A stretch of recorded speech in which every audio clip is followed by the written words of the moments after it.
जय हिंद दोस्तों।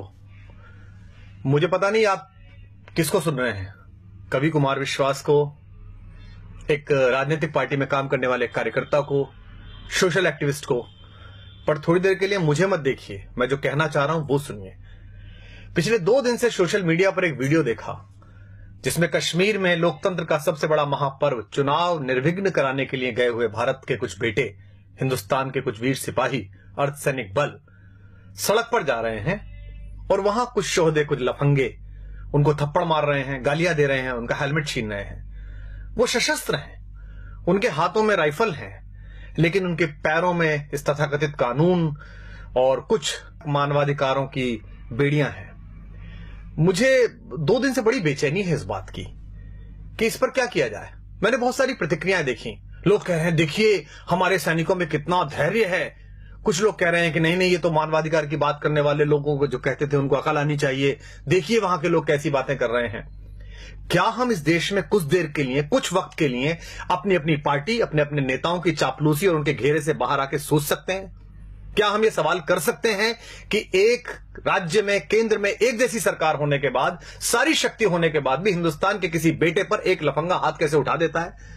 और क्या हम ये सोच सकते हैं कि इस देश के लोकतंत्र का महापर्व मनाने के बाद अगर 6% वोट कश्मीर में कास्ट हो रही हैं, तो इसके केवल 2 कारण हो सकते हैं, या तो भय है या भरोसा नहीं है। या तो लोगों को भय है कि अगर वो वोट डालने निकलेंगे तो अलगाववादी ताकतें उन पर हमला करेंगी, या उन्हें हमारी लोकतांत्रिक व्यवस्था में भरोसा नहीं है।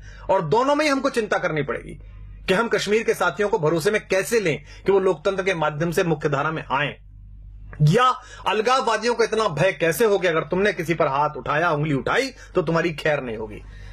लेकिन हमें कहां चिंता है, हम अपने अपने रहनुमाओं के पीछे फिदा हैं।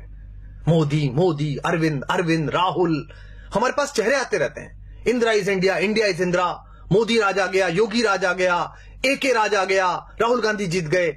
हमें पता ही नहीं है कि कुछ वक्त का काम है। मोदी हो, राहुल हो, अरविंद हो, योगी हो, कोई भी है, 5 साल, 10 साल, 25 साल, देश 5000 साल का है और मेरे और आपके जाने के बाद हजारों वर्ष रहेगा।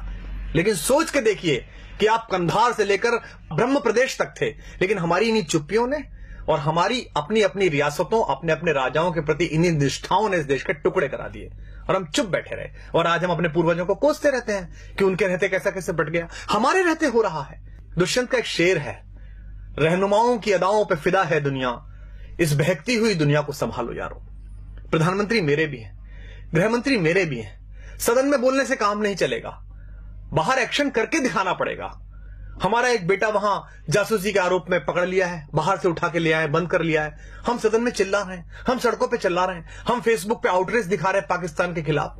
हम अमेरिका की तरफ मुंह करके कह रहे हैं कि आप पाकिस्तान को आतंकवादी देश घोषित कर दीजिए। क्यों?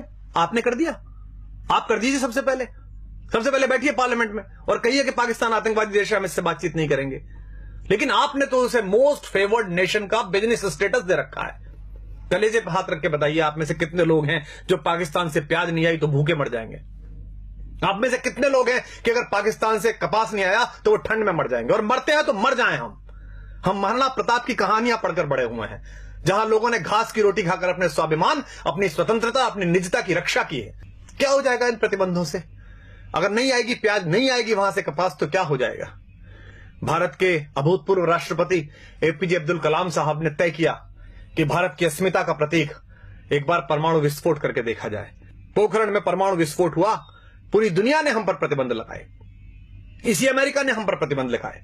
राष्ट्रवाद के प्रबल समर्थक और राष्ट्र नायक पंडित अटल बिहारी वाजपेयी देश के प्रधानमंत्री थे। उन्होंने सदन के अंदर कहा, हम भूखे रह लेंगे लेकिन हम अपने आत्मसम्मान से समझौता नहीं करेंगे।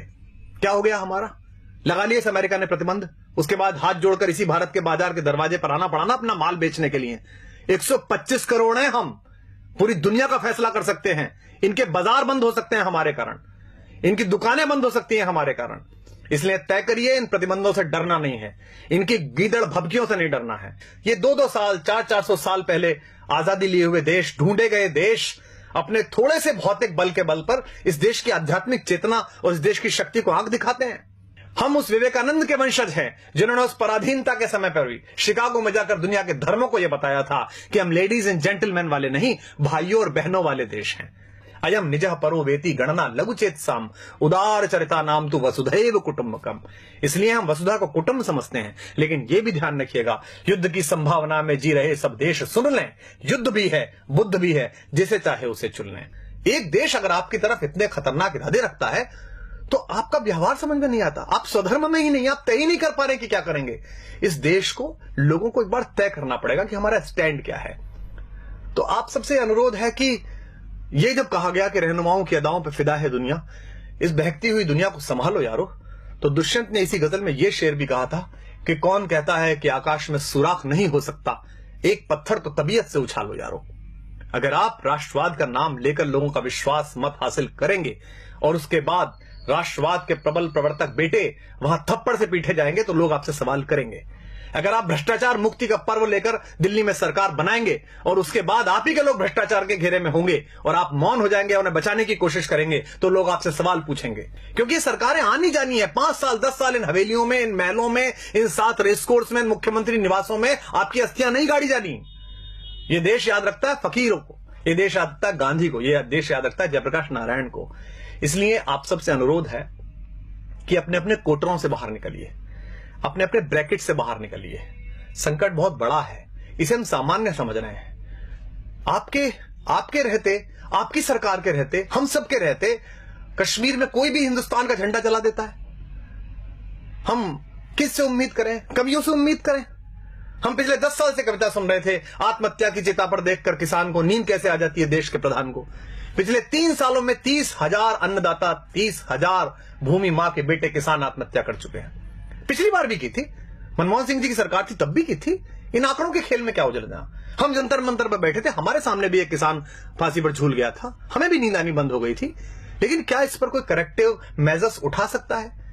देश के बड़े बड़े सेठों के 50-50 हजार करोड़, 60-60 हजार करोड़ रुपए के कर्जे माफ कर दिए जाते हैं। कोई भी आदमी हिंदुस्तान का 20,000 करोड़ रुपए लेकर लंदन भाग जाता है पार्लियामेंट का मेंबर होते हुए, और हम चुप बैठे रहते हैं। और किसान अपने मृतक किसानों के नरमुंड लेकर जनता मंत्र पर बैठे रहते हैं और हम कहते हैं कि इस पर नहीं बोलेंगे चूंकि हमारे दल की अभी सरकार है। सरकारें किसी दल की नहीं होती, सरकारें देश की होती हैं। प्रधानमंत्री, मुख्यमंत्री, रक्षा मंत्री, गृह मंत्री ये किसी सरकार के हिस्से हैं, लेकिन ये देश के लोग हैं, ये किसी पार्टी का हिस्सा नहीं है। इसलिए दिल्ली के राज सिंहासन पर कोई भी बैठे, 5 वर्ष बैठे, 10 वर्ष बैठे, ईश्वर करे 20 वर्ष बैठे, जब तक ईश्वर उसे पास बुलाए तब तक वो वहां बैठे। लेकिन आम नागरिक होने के नाते इस पर सवाल उठाना शुरू करिए, अपनी अपनी राजनीतिक कैंचुलियों से बाहर निकलिए। अन्यथा इकबाल ने एक शेर कहा था, हमने उसे गंभीरता से नहीं लिया और आज हम भारत, पाकिस्तान, बांग्लादेश के 3 टुकड़े देखते हैं। इकबाल ने जब यह शेर कहा था तब बर्मा से लेकर कंधार तक सिर्फ हम थे, हिंदोस्तां थे, सिंध नदी के आर पार पूरा भारत था। इकबाल ने कहा था, वतन की फिक्र कर नादा, मुसीबत आने वाली है, तेरी बर्बादियों के मशवरे हैं आसमानों में, न संभलोगे तो मिट जाओगे हिंदुस्तान वालों, तुम्हारी दास्तां तक भी न होगी दास्तानों में।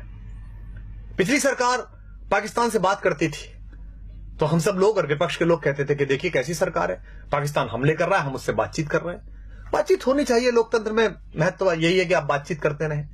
लेकिन अब कोई भी अचानक पाकिस्तान चला जाता है, लाशें आती रहती हैं, पठानकोट पे हमला होता है। जिस आईएसआई को हम 40 साल कहते रहे कि हमारे देश में अस्थिरता फैला रही है, आतंक फैला रही है, उस आईएसआई की टीम बुलाकर और हमारे सैनिकों की अगवानी में सिंहों की पेशी करवा दी कुत्तों के दरबारों में। वो पठानकोट में ढूंढने के लिए गए कि हत्याएं ठीक से हो गई कि नहीं हो गई, और उसके बाद उन्होंने जाकर कह दिया रावलपिंडी में कि वो आप ही ने खुद ने कर लिया होगा। हमारा स्टैंड क्या है? हम कहना क्या चाहते दुनिया से? ये देश के सारे कारपोरेट मिलकर एक कॉर्पस फंड नहीं बना सकते जिसमें एक फेंसिंग हो जाए, जिसमें हम उनसे संबंध नहीं रखें? क्या अगले 10 साल 20 साल हम ये भूल सकते हैं कि हमारे आसपास कोई पाकिस्तान नाम का राष्ट्र भी है? हम कभी क्रिकेट खेलते हैं, कभी नहीं खेलते हैं, कब गुलाम अली को सुनते हैं, कभी नहीं सुनते हैं। उधर से गजल आ जाती है तो हमारी राष्ट्रीयता प्रभावित हो जाती है। धर्मशाला में क्रिकेट खेलनी है उनके साथ और इससे पैसा मिलेगा बीसीसीआई को, इससे कुछ सेठों के धंधे चलेंगे, कुछ लोगों के चेहरे चमकेंगे, तो हम कहते हैं नहीं नहीं, खेल तो होता रहना चाहिए, ऐसे संबंध क्यों खत्म करें? तय करिए कि देश है कि धर्मशाला है, कोई भी कहीं से घुसेगा या नहीं घुसेगा। सरहद पार भारत के जाबाज सैनिक एक ऑपरेशन करके आते हैं, सर्जिकल स्ट्राइक, पूरे देश का सिर गर्व से तन जाता है। कुछ लोग उसमें भी राजनीति करना चाहते हैं, कुछ लोग पोस्टर लगाकर उसका श्रेय लेना चाहते हैं, कुछ लोग सरकार से वो श्रेय छीनना चाहते हैं। दोनों ही गलत है। उन सैनिकों को सलाम जिन्होंने बहादुरी के साथ भारत माता का मान ऊंचा किया और घर में घुस के उन आतंकवादियों को मारा। लेकिन उसी सेना का एक सिपाही हमसे शिकायत करता है देश से कि भाई आपके नेता आपके अफसरों की मिली भगत से मेरी दाल वो खा गए, मुझे हल्दी का पानी पीना पड़ रहा है, तो हम चुप हो जाते हैं। हमको लगता है नहीं अब चुप रहो, सरकार तो अपनी है। वो सिपाही किसका है, सरकार का कि भारत का? वो सिपाही भारतीय जनता पार्टी, आम आदमी पार्टी या कांग्रेस का नहीं है, वो हिंदुस्तान का सिपाही है।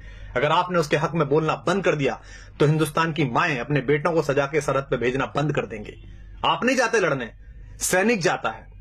इस उंगली में एक पिन घुसा कर देखिए, उससे पता चलता है कितना दर्द होता है। वो सीने पर गोली खाने के लिए तैयार रहता है आपकी दृढ़ता के बल पर। एक सिपाही कहता है कि मुझसे काम कराए जा रहे हैं घरेलू, मेरे प्रति अत्याचार किया जाता है, तो वो गायब हो जाता है, मृत मिलता है, और हम बोलते नहीं है इस पर। मुझे भी याद है, मैं बहुत छोटा था, डॉक्टर मुरली मनोहर जोशी देश के एक बहुत बड़े राष्ट्रवादी नेता, भारत के मानव संसाधन विकास मंत्री बने बाद में, एक प्रखर वक्ता, एक बड़े पढ़े लिखे व्यक्ति, वो लाल चौक पर तिरंगा फहराने के लिए गए थे। जो आज देश के प्रधानमंत्री है नरेंद्र भाई मोदी, वो उस यात्रा के संयोजक थे। हम बड़े खुश थे। हमारे यहाँ कविता लिखी बलबीर सिंह करुण ने, कुछ देशभक्ति के मंत्र वहां हमने जाकर बांचे तो हैं, हम देशद्रोह के विषधर के फन पर चढ़कर नाचे तो हैं, आतंकवाद के अंधड़ को आगे बढ़ ललकारा तो है, धीमा ही सही तमाचा पर उसके मुंह पर मारा तो है, लो हमने जिद पूरी कर दी उस लाल चौक तक जाने की, अगली बारी रावलपिंडी पर यह झंडा फहराने की। हमने कविता पढ़ी, तालियां बजाई, मुझे अब भी रोमांच हो रहा है। बहुत अच्छा लगता है जब प्रधानमंत्री दिवाली की छुट्टियों पर सियाचिन जाते हैं, उन सैनिकों को बताने के लिए जाते हैं कि आप मेरे घर के मेंबर हैं। क्या हम में से ऐसा कोई नहीं कर सकता? क्या देश के प्रधानमंत्री, रक्षा मंत्री, देश के गृह मंत्री, मैं साथ चलने के लिए तैयार हूं, आप सब साथ चलने के लिए तैयार हैं। वो पूरे कश्मीर को अपने साथ लें और कश्मीर के लोगों से कहा आइए इस बार का 15 अगस्त लाल किले पर ध्वजारोहण के बाद 2 बजे ध्वजारोहण लाल चौक पर होगा। इतना बड़ा झंडा लगाएंगे हम कि उसकी छाया और उसकी फैर फैर पाकिस्तान तक दिखाई देगी। लेकिन हम बोलते नहीं हैं। लेकिन मैं बोलूंगा और आपको भी बोलना पड़ेगा, क्योंकि स्वर लय ताल छीन लो चाहे, प्राणों से भैरव गाएंगे। हम भी अगर नहीं बोले तो खुद को क्या मुंह दिखलाएंगे? अपनी संततियों के लिए, अपने समय के लिए और अपने देश के लिए खुद को तैयार करिए। अन्यथा ध्यान रखिएगा, जो देश, जो समाज अपने वर्तमान की समीक्षा नहीं करता, उसे इतिहास तो आदर देता ही नहीं है, भविष्य भी उसके लिए रास्ता देने से इनकार कर देता है। तो आप सबसे अनुरोध है, यह कष्ट साझा है, मेरा भी है, आपका भी है, क्योंकि न तेरा है न मेरा है, यह हिंदुस्तान सबका है। नहीं समझी गई ये बात तो नुकसान सबका है। मुझे आशा है कि युग के इस छोटे से चारण की, युग के इस छोटे से चंद्रबरदाई की आवाज इन नवीन पृथ्वीराजों के कान तक पहुंचेगी, इन चंद्रगुप्तों के कान तक पहुंचेगी, चाहे वो दिल्ली के छोटे सिंहासन पर हों या दिल्ली के बड़े सिंहासन पर हों। और आशा है कि अपने सामान्य से नागरिक, एक सामान्य से कवि, एक सामान्य से कार्यकर्ता की बात सुनकर वो इस देश के बारे में गंभीरता से वही सोचेंगे जो ये देश सोचता है। अगर आपको ये बात ठीक लगी हो तो इसे दूसरों तक पहुंचाइए। इस आवाज को इतनी बड़ी बनाइए कि इस देश की सरकारों को, इस देश में पॉलिसी तय करने वालों को, इस देश की गति नियति की दिशाएं तय करने वाले उन सब लोगों के कानों तक, उनकी आंखों तक यह आवाज पहुंच सके। जय हिंद, जय भारत, वंदे मातरम।